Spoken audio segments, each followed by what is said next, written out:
The first thing Iris Halden heard after opening her eyes was laughter. It drifted in from the ballroom downstairs, warm and bright, wrapped in the music of a string quartet. Crystal glasses clinked together. Someone toasted the future. Her future. She sat upright, so suddenly that the silk veil hanging beside her dressing mirror slid onto the floor. No. Her voice sounded hoarse. She stared at the calendar on the vanity. June 18th. Her engagement day. The same date, she had died exactly 3 years later. Her heartbeat thundered inside her chest. She touched her throat instinctively. There was no bruise, no scar, no pain from the fall down the marble staircase. Instead, her fingers met smooth skin. I'm alive. Memories crashed into her like icy waves. She remembered everything. The applause, the engagement ring, the smiling photographs, the promises, then the slow destruction that followed. Ethan Mercer had looked perfect to everyone else. Successful, kind, reliable, the heir to Mercer Logistics, the man every newspaper called the city's most promising businessman. She had believed every word, until after their marriage. One poor investment became another, then another. Whenever Ethan failed, someone else seemed to benefit. Strange competitors always appeared one step ahead. Family assets disappeared. Friends quietly left. Employees resigned. Everyone blamed bad luck.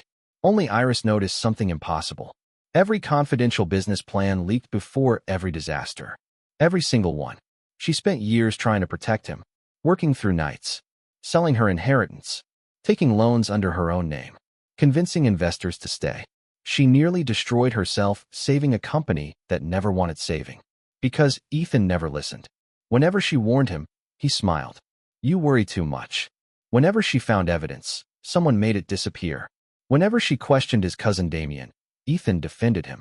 He's family. She remembered the day Mercer Logistics collapsed. Bankruptcy, debt, public humiliation. Even then she stayed. Until she overheard the truth. Not an accident. Not incompetence. A plan. Damien had secretly been feeding company information to another corporation for years. And Ethan had known. Not everything, but enough. He had chosen to ignore it because exposing Damien would destroy the Mercer family's reputation. He sacrificed everything, including her. The final betrayal came after creditors surrounded their home. Iris. His voice had been strangely calm. If you sign these papers, they'll stop pursuing me. The papers transferred every remaining debt to her. She signed, because she loved him. 3 hours later, she learned Ethan had quietly transferred his personal assets overseas months before. She carried every debt. He carried every fortune. When she confronted him, they argued beside the staircase. Someone shoved her. She never discovered who. Then darkness. Until now. Iris slowly stood. The mirror reflected a 24-year-old woman glowing in her engagement dress. Too innocent. Too trusting. Never again. A knock interrupted her thoughts. Miss Halden. Her assistant Lily peeked inside. They're waiting downstairs. Mr. Mercer has already arrived. Iris smiled. Not warmly. Not bitterly. Simply calmly. Has everyone important arrived? Lily blinked. I believe so. Good. She lifted the engagement ring box from the table. Last time, opening it had changed her life. This time, it would end one before it even began. Downstairs, hundreds of guests filled Halden Manor. Business leaders, politicians, media, every important family in the city. Cameras immediately turned toward Iris as she descended the staircase. Soft whispers spread. She looks beautiful. The perfect couple. They're destined to rule the business world. Ethan stood beneath a crystal chandelier. Exactly as she remembered. Perfect smile. Tailored suit. Gentle eyes. If she hadn't already lived through his choices, she might have believed them again. He walked toward her confidently. You look incredible. I know. He laughed. So confident today? You'll understand soon. For just a second, confusion crossed his face. It disappeared almost instantly. The master of ceremonies stepped forward. Ladies and gentlemen, thank you for joining today's engagement celebration. Applause echoed through the hall. The velvet ring box was handed to Ethan. Just like before. He opened it. A flawless diamond sparkled beneath the lights. He took a breath. Iris Halden. She raised one hand. Before you continue. Silence. The musicians stopped playing. Ethan frowned. What is it? She looked around the ballroom. Every camera. Every guest. Every witness. Perfect. I have something I'd like to announce first. Her father shifted uneasily. Iris. She accepted the microphone. Her voice remained steady. I won't be accepting this engagement. The room froze. Someone dropped a champagne glass. The sound shattered the silence. Ethan stared. What? She smiled politely. I appreciate the proposal. She closed the ring box herself. But I've decided we aren't suitable partners. Gasps rippled across the ballroom. Reporters immediately lifted their cameras. Flash after flash illuminated stunned faces. Ethan forced a laugh. This isn't funny. I'm not joking. His expression hardened. Did someone pressure you? No. Did I do something wrong? Not yet. That answer puzzled everyone, especially him. The ballroom erupted into whispers. What does she mean, not yet? Is this a publicity stunt? Did the Mercers offend the Haldens? Ethan stepped closer, lowering his voice. Iris, let's talk privately. She shook her head. If we begin our relationship in public, we can end it in public too. His smile became strained. This isn't the time. It's exactly the time. Across the room, Damien Mercer watched with narrowed eyes. Unlike Ethan, Damien didn't look shocked. He looked calculating.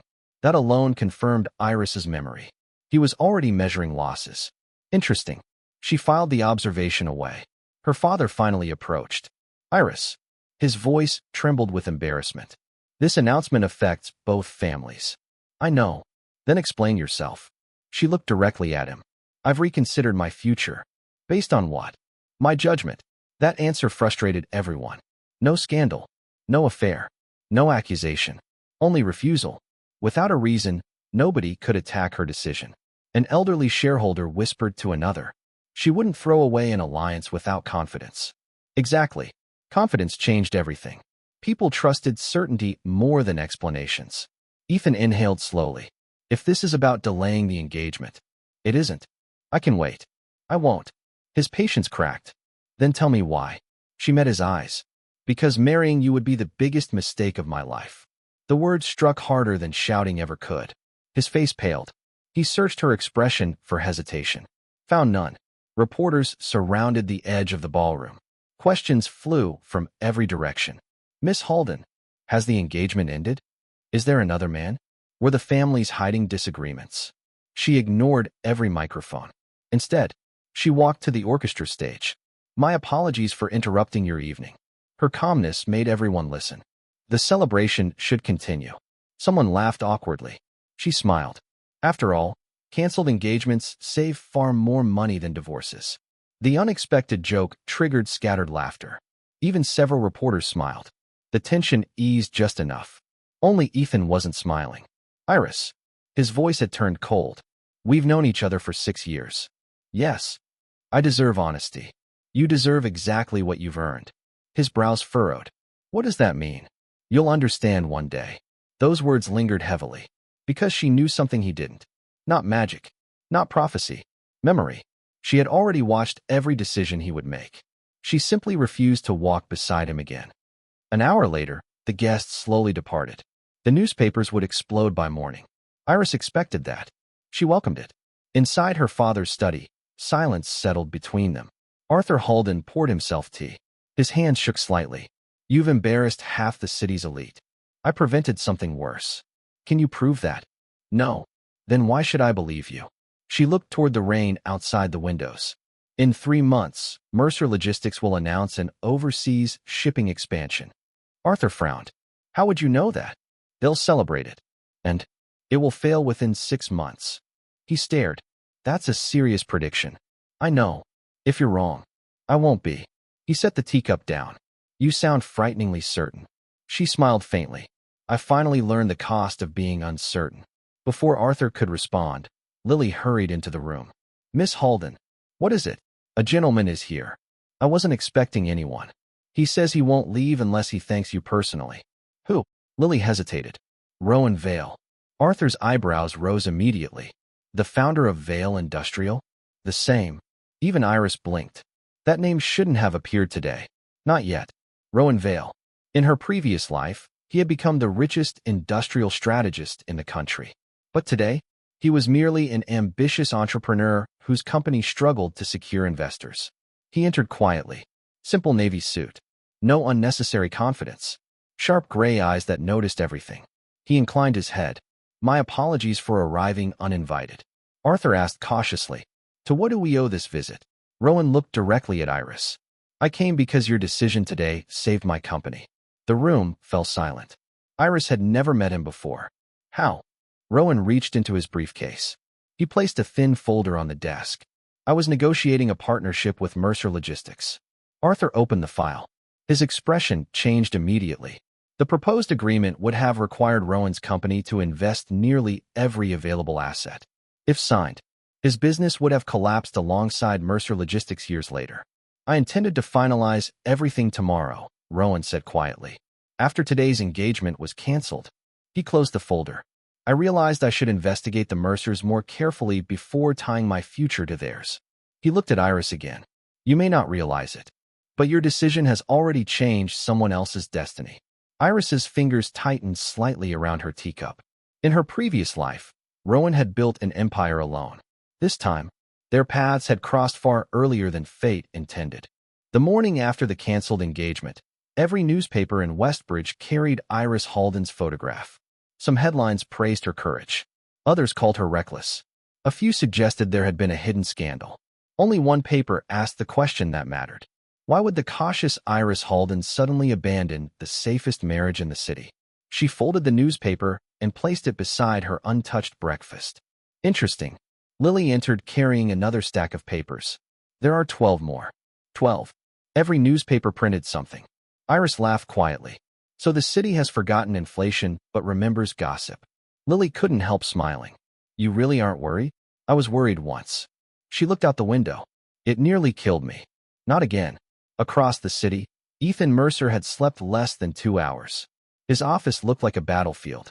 Broken glass, crumpled newspapers, half-finished coffee. Damien leaned against the doorway. You should calm down. Ethan slammed another newspaper onto the desk. Calm down. People will forget. They won't. They always do. Ethan shook his head. No. His voice was unusually quiet. I know, Iris. Damien crossed his arms. So, she doesn't make emotional decisions. Damien's expression stiffened. You think she knows something? I don't know. Ethan stared at the canceled engagement ring lying on his desk. But yesterday, he remembered her words. Not yet. The phrase refused to leave his mind. At Halden Group headquarters, Arthur called an emergency board meeting. Most directors expected chaos. Instead, Iris arrived wearing a simple gray business suit. No jewelry. No makeup beyond the basics. Professional. Calm. Several older directors exchanged surprised looks. Arthur stood. As many of you know, my daughter has decided not to proceed with the Mercer engagement. Murmurs spread. One director sighed dramatically. We've lost an important alliance. Another nodded. The Mercers won't forgive this. Before Arthur could answer, Iris spoke. That's acceptable. Every head turned. A senior director frowned. Miss Halden, do you understand the consequences? I understand them better than anyone. He smiled politely. Then perhaps you have another strategic partner in mind. She did. But not yet. Instead, she placed a folder on the conference table. I'd like to discuss logistics investments. Several directors blinked. Arthur looked confused. This has nothing to do with today's agenda. It has everything to do with it. She opened the folder. Our shipping division has ignored inland transportation for 8 years. Another director frowned. Because ocean freight is more profitable. For now, she pointed to several market reports. Fuel prices are becoming unstable. Temporary. Perhaps. She turned another page. But warehouse automation is accelerating faster than expected. The room slowly quieted. She wasn't guessing. She remembered. In 3 years, companies with flexible inland networks would dominate regional trade. Everyone else would spend fortunes catching up. Exactly what had happened in her first life. This time, Halden Group would be ready. Arthur watched silently. His daughter had never spoken like this before. Confident. Precise. Almost. Experienced. After the meeting ended, Arthur stopped her. Where did you learn all this? She smiled. I've been paying attention. Since when? Since I realized blind trust is expensive. He wanted another answer. Instead, he received a phone call. The caller ID displayed a familiar name. Rowan Vale. Arthur answered. Mr. Vale, I hope I'm not interrupting. Not at all. I'd like to request another meeting. Arthur glanced toward Iris. What about a partnership? 2 hours later, Rowan arrived carrying no assistants. No lawyers. Only a single leather notebook. I prefer simple conversations. Arthur gestured toward the conference room. Please. As they sat, Rowan looked directly at Iris. I spent the entire night reviewing Mercer Logistics. And I found inconsistencies. Iris remained silent. Rowan continued. Not enough to prove fraud, but enough to cancel negotiations. Arthur slowly nodded. A wise decision. Rowan smiled slightly. I suspect Miss Halden reached the same conclusion long before I did. Everyone looked at Iris. She calmly lifted her tea. I simply trust my instincts. Rowan studied her for several seconds. Then he changed the subject. My company recently developed a warehouse scheduling system. Arthur nodded politely. I've heard. It's incomplete. Rowan admitted the weakness without hesitation. We need infrastructure. Arthur leaned back. We have infrastructure. Rowan smiled. You do. Silence settled across the room. The proposal was obvious. Meanwhile, Damien Mercer watched surveillance footage from outside Halden Manor. He replayed Iris's departure from the engagement ceremony. Again. Something bothered him. Not the cancellation. Her expression. There had been no anger. No sadness. Only certainty. He muttered quietly. People don't smile like that unless they already know they've won. His assistant entered hurriedly. Sir. What? Our investigation found something. Damien looked up. What? Miss Halden met Rowan Vale today. His eyes narrowed instantly. Impossible. They spoke for over an hour. Damien slowly smiled. So, he whispered. The game has changed. 3 days later, Westbridge hosted its annual commerce forum. Every influential entrepreneur attended. The Mercers, the Haldens, investors, foreign delegates. It was exactly the kind of event where reputations were quietly built or destroyed. Iris hadn't attended in her previous life. She'd been busy choosing wedding invitations. This time, she arrived before the opening speech. Lily looked around the crowded hall. Half the city is staring. They'll get tired eventually. I don't think so. They always find a newer scandal. Before Lily could reply, Ethan approached. He looked exhausted. Dark circles shadowed his eyes. Iris. She turned calmly. Good morning. We need to talk. We're talking. Privately. No. Several nearby guests immediately pretended not to listen. Ethan lowered his voice. I've reviewed every business decision I've made. And I still don't understand. She tilted her head. Understand what? Why you ended everything. She looked at him quietly. Because you would destroy me. Because I already watched it happen. Because loving you once was enough. But none of those answers would change him. Instead, she said, sometimes the reason comes after the decision. His confusion deepened. What does that even mean? It means you'll understand later. Again. Later. Always later. The words frustrated him more than accusations ever could. He reached into his pocket. The engagement ring. I kept it. I noticed. If there's still a chance. There isn't. She walked away before he finished. On the main stage, entrepreneurs delivered presentations. Most spoke about expansion, growth, global trade, predictable optimism. Then Rowan took the stage. Unlike the others, he spoke for only 10 minutes. We've spent years chasing larger markets. He paused. But we ignore efficiency. Several executives exchanged skeptical looks. Rowan continued. The next decade won't belong to the biggest companies. It will belong to the fastest. Iris smiled faintly. Exactly. Those words hadn't appeared in his speeches during her previous life. Someone had influenced him. Or perhaps, meeting her earlier had accelerated his thinking. After the presentation, applause filled the hall. Then came the networking session. Investors surrounded Rowan immediately. Damien watched from across the room. His instincts screamed. Something connected Rowan and Iris. He simply couldn't prove it. As the evening banquet began, Arthur introduced Rowan to several board members. Conversation flowed naturally until Rowan surprised everyone. I'd like to make an announcement. The room quieted. He looked toward Iris. My company intends to establish a strategic innovation division. Arthur smiled politely. Congratulations. Rowan nodded. I'd like Miss Halden to serve as its senior advisor. Forks stopped moving. Even the musicians hesitated. Arthur blinked. Iris. Several executives whispered. She's never held that kind of position. She's too young. Rowan answered before anyone questioned further. Age measures time. He looked around the room. Judgment measures value. His calm confidence silenced many critics. Arthur turned toward his daughter. What do you think? In her previous life, Rowan had become legendary because he trusted talent over appearances. Apparently, that hadn't changed. She met Rowan's steady gaze. I'll accept. Across the banquet hall, Damien quietly set down his wine glass. His expression no longer held curiosity, only concern, because for the first time, the Halden family had aligned with the one businessman he had never managed to manipulate. And somewhere deep inside, Damien felt a rare emotion. Fear. The announcement spread through Westbridge before sunrise. Rowan Vale appoints Iris Halden as senior advisor. Some praised the move as bold. Others dismissed it as a publicity stunt after her broken engagement. Only a handful of experienced investors reacted differently. They began buying shares in Vale Industrial. Quietly, without attracting attention. Monday morning, Iris arrived at Vale Industrial for the first time. The headquarters was nothing like Mercer Logistics. There were no marble floors, no oversized executive offices, no expensive artwork meant to impress visitors. Instead, every floor buzzed with activity. Engineers argued over blueprints. Analysts filled whiteboards with numbers. Warehouse managers walked through the lobby in work boots instead of polished dress shoes. Rowan met her at the entrance.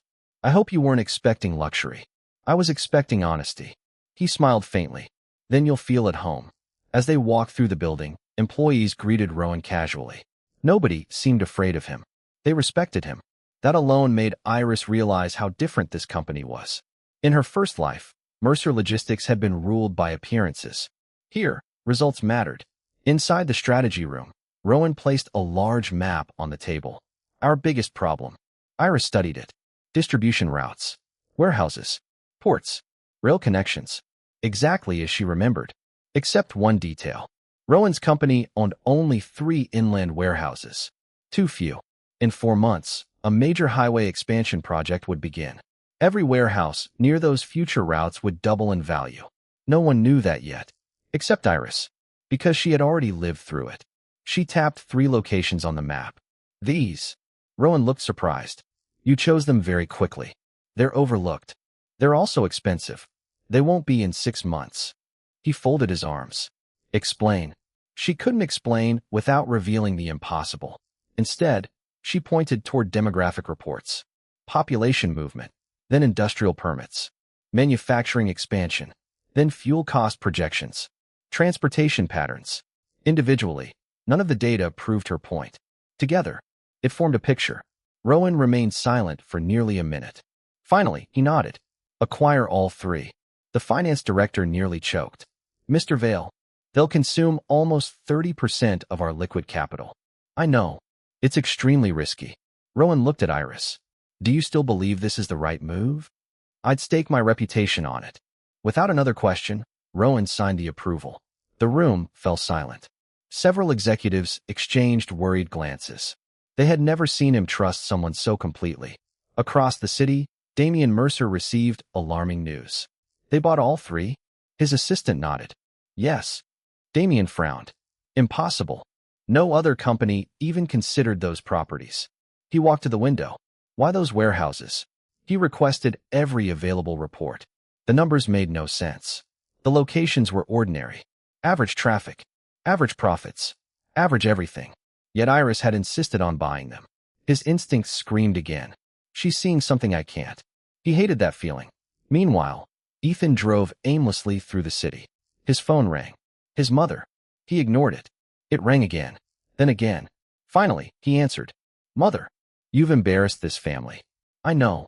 Everyone says Iris left because you betrayed her. I didn't. Then why won't she explain? I don't know. Silence followed. Then she asked softly, do you still love her? Ethan closed his eyes. Yes. Then fight for her. He laughed bitterly. I don't even know what I'm fighting. That afternoon, Iris received an anonymous envelope. No return address. Inside was a single photograph. She froze. It showed Damien standing beside a man she recognized immediately. Victor Crane, the chairman of East Horizon Holdings. Mercer Logistics' future rival. In her previous life, Victor had crushed Ethan's company. According to public records, they hadn't met for another year. But this photograph was dated 2 weeks earlier. Much earlier than it should have been. Someone wanted her to see it. But who? She turned the photograph over. One sentence was written neatly on the back. Some betrayals begin before anyone notices. No signature. Nothing else. That night, Iris locked the photograph inside her desk. She didn't tell Rowan. She didn't tell Arthur. Not yet. Because she needed to know whether the sender was an ally or someone manipulating her. She had already lived through one life built on misplaced trust. She refused to repeat that mistake. The following morning, Rowan called an emergency meeting. "We have a problem." Everyone looked toward him. Our competitor unexpectedly offered twice the market price for the warehouse properties. The room buzzed with surprise. "They're trying to block us." The finance director frowned. "Should we sell?" Several executives nodded. The profits would be enormous. Iris answered immediately. "No." Every eye turned toward her. "If we sell now." She paused. "We'll lose something far more valuable than money." The meeting stretched for another hour. Arguments filled the room. We could triple our investment overnight. It would strengthen our cash reserves. Why reject guaranteed profit? Iris listened until everyone had spoken. Then she stood. "Do you know why our competitors suddenly want these warehouses?" No one answered. Because someone else finally noticed what they represent. The finance director crossed his arms. "And what exactly do they represent?" "The future." A few executives exchanged doubtful looks. She walked to the whiteboard. Instead of discussing buildings, she drew roads, railways, industrial zones, residential developments. Then she connected them. One continuous network. If these projects are approved, she pointed at the center. Every shipment moving across the western region will naturally pass through our facilities. Silence. The logistics manager leaned closer. "I hadn't considered that." Another executive frowned. "But those construction plans haven't been announced." "Not publicly." She caught herself just in time. "Too much." She calmly corrected. "They're predictable if you study regional investment trends." Several people slowly nodded. It sounded reasonable enough. Only Rowan noticed the brief hesitation in her voice. But he said nothing. The board voted. 7 supported selling. 7 opposed it. The deciding vote belonged to Rowan. He looked around the table. Then at Iris. "I trust long-term vision more than short-term comfort." He placed his signature on the document. "We keep every warehouse." The decision was final. 3 weeks later, government officials announced the Western Transit Expansion Project. The room erupted. Every warehouse Vale Industrial had purchased doubled in value overnight. By the end of the week, their value nearly tripled. Executives who had opposed Iris stared at the reports in disbelief. The finance director approached her quietly. "I owe you an apology. You owe the company your best work." He smiled awkwardly. "I'll do both." Word spread through the business community. Once again, Iris had predicted the future. People began whispering strange things. "She has unbelievable instincts." "No. She must have secret government connections."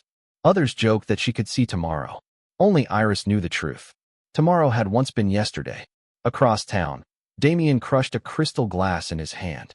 Blood trickled between his fingers. "Find out how." His assistant looked nervous. "We've tried. Try harder." "We checked government records. Nothing leaked."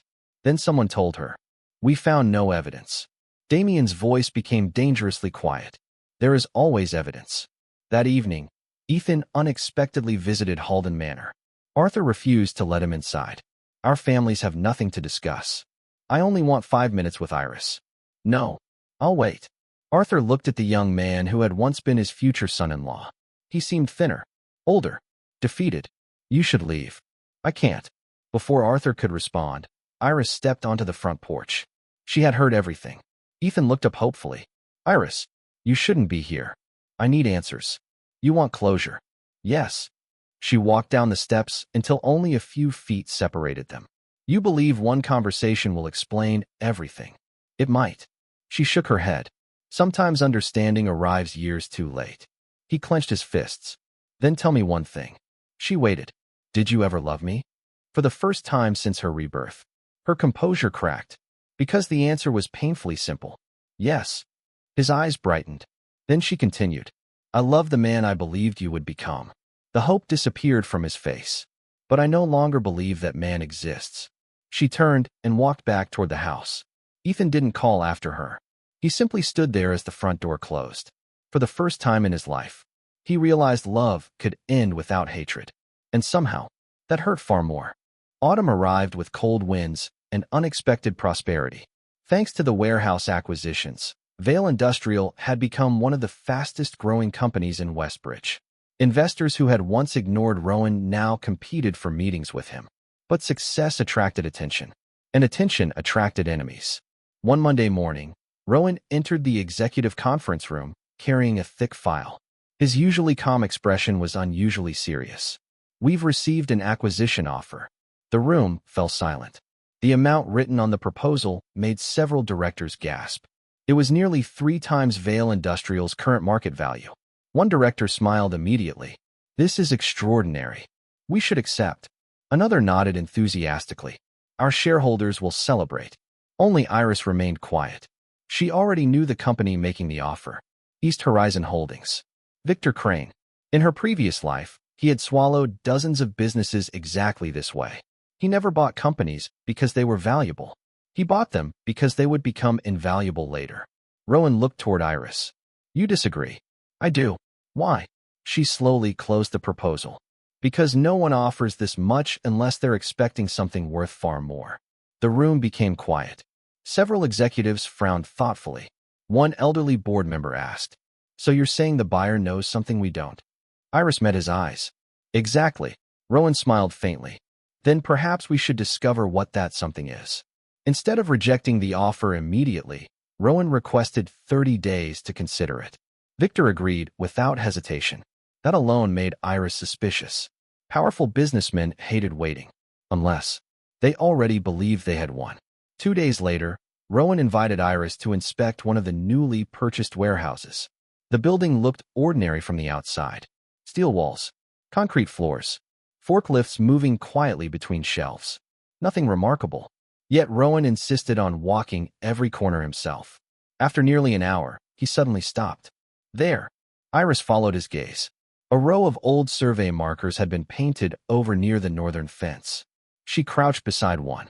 Fresh paint. Recently covered. She carefully scraped away a small section.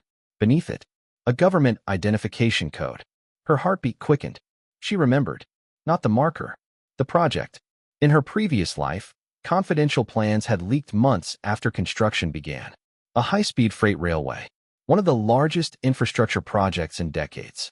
The main terminal had eventually been built less than 200 meters from this warehouse. Land prices had increased almost tenfold. Victor wasn't buying warehouses. He was buying the future. Rowan noticed her expression. "You've realized something." She stood slowly. "This property is more valuable than anyone thinks." "You sound certain." "I am." He didn't ask how. Instead, he smiled. "Then we definitely won't sell." Meanwhile, Damien's investigation finally produced results. His private detective placed several photographs across the table. They visited warehouse 3-4 times. Damien examined them carefully. No meetings. None. No government officials. No. No hidden investors. Nothing. Damien leaned back. Something was wrong. Every trail ended with Iris. No evidence. No leaks. No insider trading. Only impossible decisions that kept proving correct. His detective hesitated. "There is one more thing." "What?" "We checked Miss Halden's financial records." Damien looked up. "What about them?" "She hasn't personally earned anything from these investments." He frowned. "Impossible. Every decision benefited Vale Industrial. But she never requested shares, bonuses, or hidden payments." The detective looked genuinely confused. "She doesn't appear motivated by money." That answer unsettled Damien more than anything else. People who wanted wealth could be bribed. People who wanted revenge could be manipulated. But someone motivated by neither was dangerous. That evening, Iris received another anonymous envelope. This one contained no photograph. Only a train ticket. Destination: Greybridge Station. Departure time: 8:30 p.m. And beneath it, another handwritten sentence. "If you want the truth about Damien, come alone." She stared at the ticket. Someone clearly knew she was investigating. The question was why. Lily noticed her expression. "Bad news." "I'm not sure." "Will you go?" Iris looked toward the darkening sky outside. In her previous life, she had ignored countless warning signs. She trusted too easily. This time, she wouldn't ignore clues. But she also wouldn't walk into a trap unprepared. Instead of telling Rowan everything, she simply left him a sealed envelope. If I don't return tonight, Rowan interrupted her. You expect trouble. I expect uncertainty. He accepted the envelope but didn't open it. I'll wait until midnight. If I'm not back, then I'll read it. Their eyes met. No promises. No dramatic speeches. Only quiet understanding. For reasons she couldn't explain, that trust felt stronger than anything she had once shared with Ethan. At exactly 8:30 p.m., Iris stepped onto the nearly empty platform at Greybridge Station. Cold wind swept through the tracks. The station clock ticked loudly. A train arrived. Passengers stepped off. None looked familiar. Then a voice spoke behind her. You came. She turned. The speaker wasn't who she expected. It wasn't Victor Crane. It wasn't Damien. It wasn't even a stranger. It was someone she hadn't seen since before her engagement. Professor Adrian Locke, the economist who had once taught her at university, and according to every public record, a man who had died 2 years before her first life ended. For several seconds, Iris simply stared. Professor Locke. He smiled gently. You look surprised. I thought that I was dead. She couldn't answer, because in her memories, he had died in a highway accident. Thousands had attended his memorial lecture. He slowly adjusted his glasses. I suppose that's understandable. Her mind raced. If he was alive now, then the accident hadn't happened yet, which meant the future could still be changed. You asked me here. I did. Why? He glanced around the nearly empty station. This isn't the place. He led her to a quiet cafe across the street. Only after they sat did he speak again. I've been following your recent decisions. She frowned. I don't remember telling anyone my plans. You didn't. Then how? Professor Locke stirred his tea. I've spent 30 years studying patterns. Patterns. In business. In people. And occasionally, he smiled knowingly, in impossible coincidences. Iris remained silent. He leaned forward slightly. Tell me, Miss Halden, how did you know the Western warehouses would become priceless? Her fingers tightened around the teacup. I analyzed market conditions. A good answer, but not the true one. Silence stretched between them. Then he quietly placed a folder on the table. Inside were newspaper clippings, investment records, public speeches, every major prediction Iris had made since canceling her engagement. Each decision was correct. He looked at her carefully. Not 80%. Not 90. Every single one. She slowly closed the folder. What are you trying to say? I'm saying probability doesn't work like that. Outside, rain began falling softly. Professor Locke lowered his voice. I don't believe you're lucky. Her heartbeat quickened. I believe. He paused. You're trying to prevent something. For the first time since her rebirth, someone had come dangerously close to the truth. Back at Vale Industrial, Rowan finally opened the sealed envelope. Inside was a single page. If you're reading this, something prevented me from returning on time. Don't search blindly. Start with Damien Mercer's financial transfers from 4 years ago. Ignore his public companies. Look at the private investment funds. You'll find a name that appears repeatedly. Northlake Capital. It isn't what it claims to be.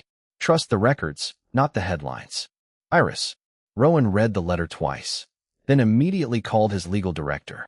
I need every document connected to Northlake Capital. Tonight. Tonight. Across the city, Damien sat alone in his office. A secure phone rang. He answered without speaking. Victor Crane's voice came through the line. Have you solved the mystery? Not yet. Victor chuckled. You're losing. I don't lose. You already are. Damien's expression darkened. Explain. Because while you've been watching Iris. Victor paused. She's been changing the board. The line went silent. Damien slowly lowered the phone. For the first time, he realized he might not be chasing a single brilliant woman. He might already be trapped inside a game she had started long before he understood the rules. Rain continued falling long after Iris left the cafe.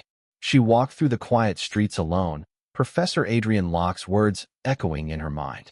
You're trying to prevent something. He hadn't accused her of anything impossible.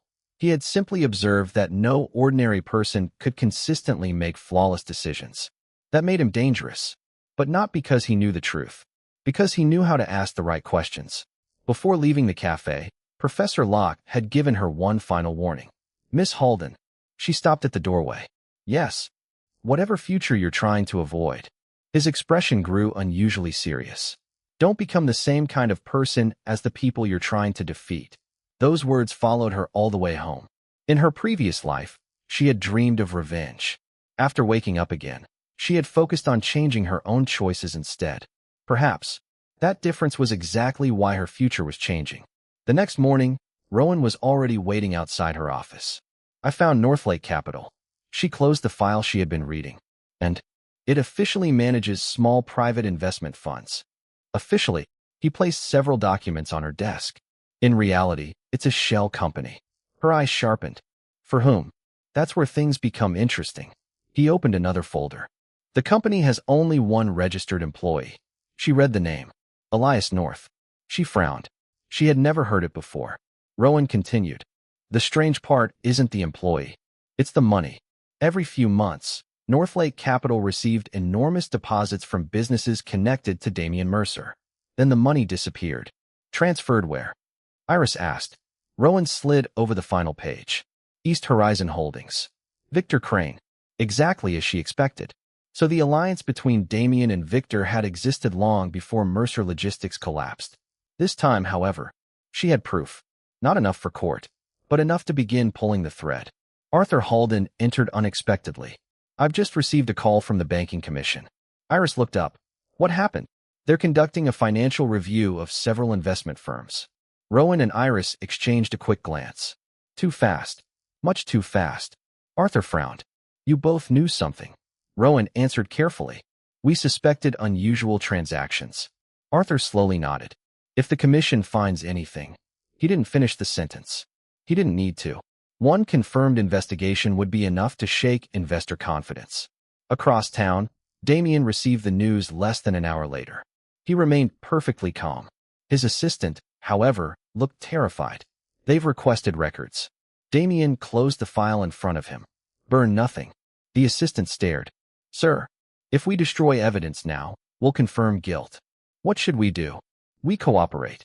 He stood and adjusted his tie. Then we discover who informed them. He already suspected the answer. Iris. But suspicion wasn't proof. And Damian hated acting without proof. That evening, Iris attended a charity gala hosted by the Chamber of Commerce. Unlike previous events, she wasn't there for networking. She was there because Victor Crane would attend. For the first time since her rebirth, they met face to face. Victor looked exactly as she remembered. Tall, silver-haired, perfectly dressed. His smile never reached his eyes. He approached with effortless confidence. Miss Halden, Mr. Crane, I've heard remarkable things about you. I've heard the same about you. He chuckled softly. I wonder if our reputations are equally deserved. They rarely are. For a brief moment, neither of them spoke. It felt less like a conversation, and more like two chess players studying the board before the first move. Victor finally asked, Tell me. Yes. Why did you cancel your engagement? She smiled politely. The answer wouldn't interest you. I disagree. I don't. He laughed. I like you. I've noticed. I'd enjoy working together. I'm already employed. His smile remained unchanged. Employment can change. So can opportunities. Their eyes met. Victor nodded once. Perhaps we'll speak again. I'm certain we will. As he walked away, Iris felt something she hadn't expected. Concern. Victor wasn't behaving like the ruthless predator she remembered. He was observing, waiting, almost as though he, too, was uncertain about something. Late that night, Rowan reviewed surveillance reports from the gala. One photograph caught his attention. Victor and Iris speaking alone. Neither appeared angry. Neither smiled. Only watched each other. Rowan quietly set the photograph aside. For reasons he couldn't explain. He trusted Iris completely. But he also knew she was carrying burdens she hadn't shared with anyone. 3 weeks later, the Banking Commission announced its preliminary findings. Several investment firms were under formal investigation. Among them, Northlake Capital. The markets reacted instantly. Shares connected to Damian's private investments began falling. Not catastrophically, but enough to attract more scrutiny. News reporters surrounded Mercer Logistics headquarters. Questions flew nonstop. Did the company hide assets? Is Mr. Mercer involved?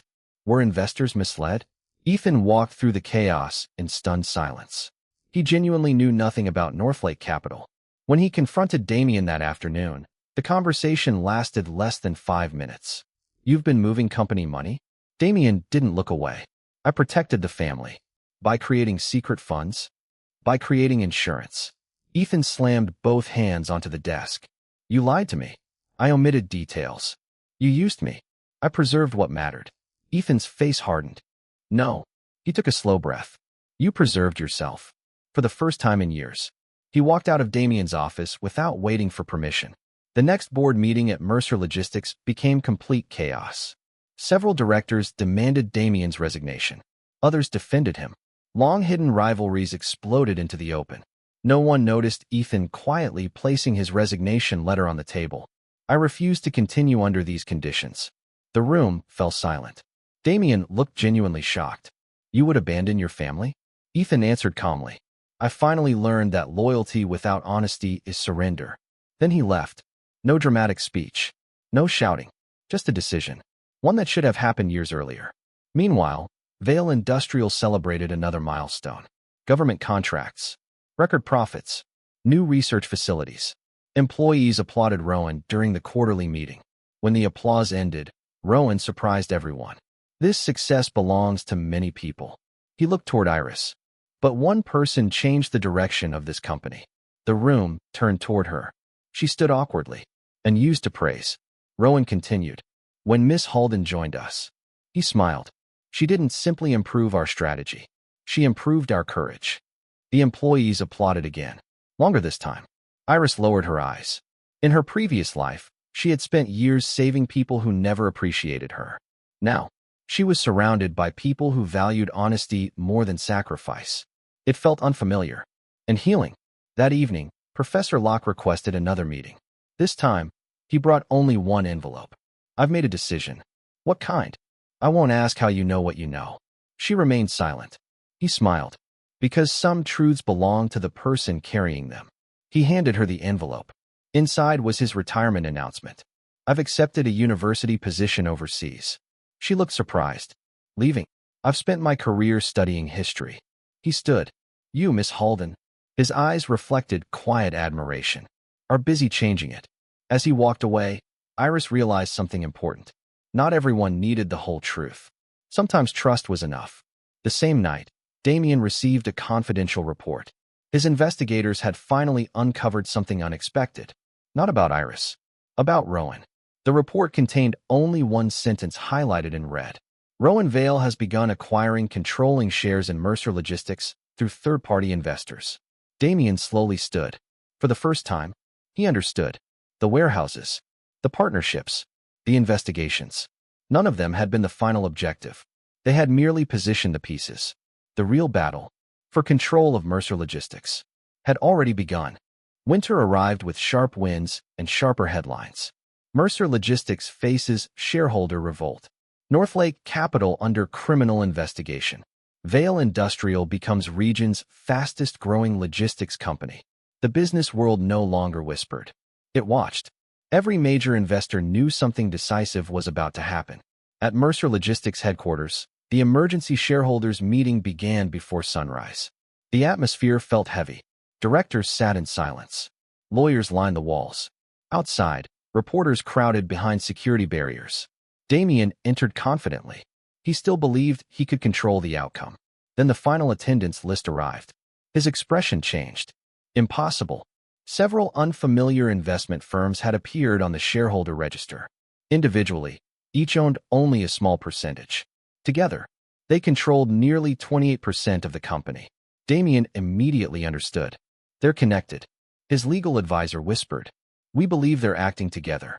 Before Damien could respond, the conference room doors opened. Rowan Vale entered. Behind him, Iris Halden. The room fell completely silent. Rowan calmly took his seat. I believe we may begin. The meeting lasted almost 4 hours. Financial records were presented. Investment transfers. Northlake Capital's hidden transactions. Private loans. Undisclosed conflicts of interest. One by one, Damien's carefully hidden decisions were exposed. Not by rumors. Not by emotion. By documents. Every page made denial harder. Finally, an elderly shareholder stood. I've supported the Mercer family for 30 years. He looked directly at Damien. But trust is worth more than profit. He cast the first vote. Remove Mr. Damien Mercer from the board. Others followed. 1, then 3, then 10. The result became overwhelming. Damian Mercer lost his position, not because someone destroyed him, because the truth finally reached the people who mattered. After the meeting ended, Damian quietly packed the few personal items from his office. No shouting, no excuses, no dramatic farewell, only silence. As he reached the elevator, he found Iris waiting in the hallway. Neither spoke for several moments. Finally, Damian asked, "How long?"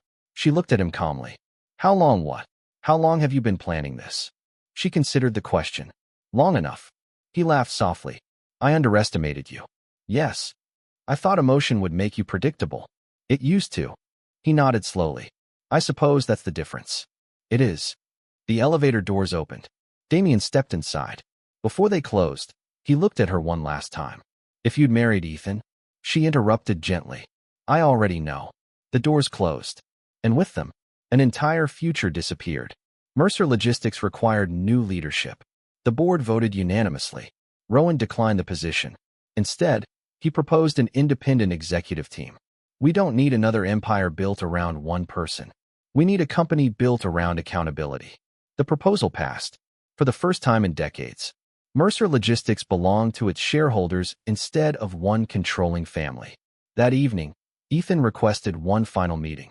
Iris agreed, not because she hoped for reconciliation, because some conversations deserved a proper ending.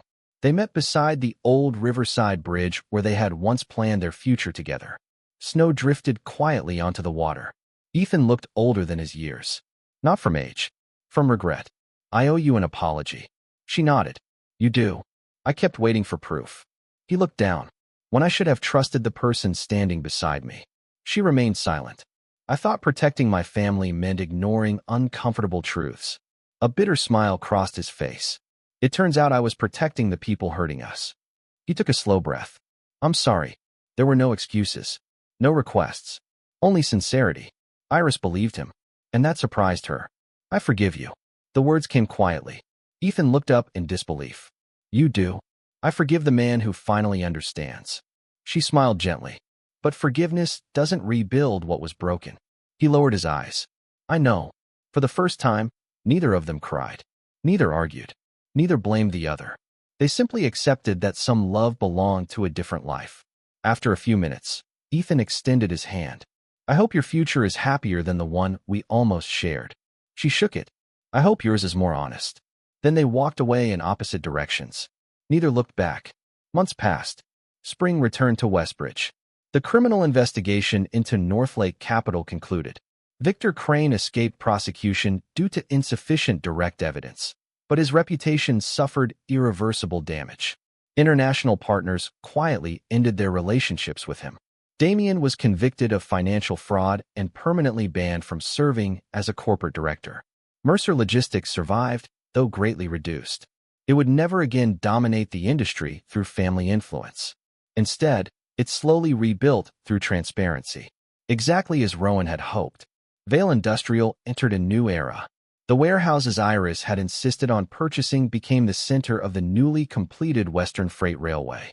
Trains arrived day and night. Goods flowed across the region faster than ever before. The company became an industry leader, not because of luck, but because it had prepared before everyone else saw the opportunity. One afternoon, Rowan and Iris stood on an observation platform overlooking the enormous freight terminal. Thousands of containers moved beneath them.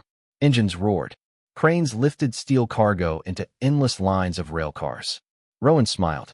"Do you remember the first day we met? You said I had changed your company's destiny." "You did." She shook her head. "No. I only helped reveal the future that was already possible." He looked at her thoughtfully. "And who revealed yours?" For a brief moment, she gazed toward the horizon.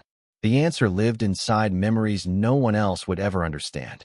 Finally, she smiled. "My mistakes." Several weeks later, Rowan invited her to dinner at the small cafe where they had first discussed strategy instead of luxury. No reporters, no board members, no business contracts. Only two people who had learned to trust each other. "I have one question," Rowan said. She laughed softly. "Only one. For now." He reached into his jacket. Not with a business proposal. Not with a contract. With a simple velvet box. Smaller than the one she had once rejected. He placed it on the table, but did not open it. "Iris, I won't ask you to answer today. I only want you to know this. If you ever decide to build a future with someone again. His steady eyes met hers. I hope you'll consider building it with me. No pressure. No audience. No expectations. Just honesty. The very thing she had longed for in her first life. She looked at the untouched box. Then at Rowan. Instead of opening it, she reached across the table and took his hand. Last time, she said quietly, I accepted an engagement because everyone believed it was the right future.